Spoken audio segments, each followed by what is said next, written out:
As far as we know, medieval England was never invaded by ice zombies or terrorized by dragons, but it was shaken by a power struggle between two noble families, spanning generations and involving a massive cast of characters with complex motives and shifting loyalties. If that sounds familiar, it's because the historical conflicts known as the Wars of the Roses served as the basis for much of the drama in Game of Thrones. The real-life seeds of war were sown by the death of King Edward III in 1377. Edward's oldest son had died before his father, but his 10-year-old son, Richard II, succeeded to the throne ahead of Edward's 3 surviving sons. This skipping of an entire generation left lingering claims to the throne among their various offspring, particularly the Lancasters, descended from Edward's 3rd son, and the Yorks descended from his 4th son. The name of the ensuing wars comes from the symbols associated with the two families, the White Rose of York and the Red Rose of Lancaster. The Lancasters first gained the throne when Richard II was deposed by his cousin Henry IV in 1399.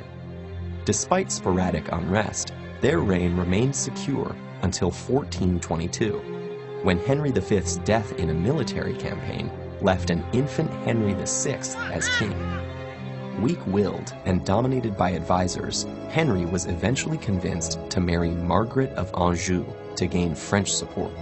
Margaret was beautiful, ambitious, and ruthless in persecuting any threat to her power, and she distrusted Richard of York most of all. York had been the king's close advisor and loyal general, but was increasingly sidelined by the Queen, who promoted her favorite supporters like the Earls of Suffolk and Somerset. York's criticism of their inept handling of the war against France led to his exclusion from court and transfer to Ireland. Meanwhile, mounting military failures and corrupt rule by Margaret and her allies caused widespread discontent. And in the midst of this chaos, Richard of York returned with an army to arrest Somerset and reform the court. Initially unsuccessful, he soon got his chance when he was appointed Protector of the Realm after Henry suffered a mental breakdown. However, less than a year later, Henry suddenly recovered and the Queen convinced him to reverse York's reforms. York fled and raised an army once more. Though he was unable to directly seize the throne, he managed to be reinstated as protector and have himself and his heirs designated to succeed Henry. But instead of a crown, York's head acquired a pike after he was killed in battle with the Queen's loyalists. His young son took up the claim and was crowned Edward IV. Edward enjoyed great military success against the Lancasters. Henry was captured, while Margaret fled into exile with their reportedly cruel son, Edward of Westminster. But the newly crowned king made a tragic political mistake by backing out of his arranged marriage with a French princess to secretly marry the widow of a minor noble. This alienated his most powerful ally, the Earl of Warwick. Warwick allied with the Lancasters, turned Edward's jealous younger brother George against him, and even briefly managed to restore Henry as king. But it didn't last. Edward recaptured the throne, the Lancaster prince was killed in battle, and Henry himself died in captivity not long after. The rest of Edward IV's reign was peaceful, but upon his death in 1483, the bloodshed resumed. Though his 12-year-old son was due to succeed him, Edward's younger brother Richard III declared his nephews illegitimate due to their father's secret marriage. He assumed the regency himself and threw the boys in prison.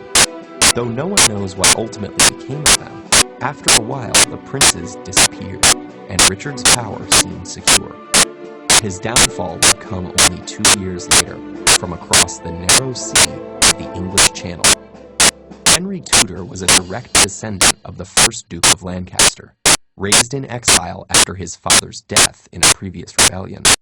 With Richard III's power grab causing a split in the York faction, Henry won support for his royal claim.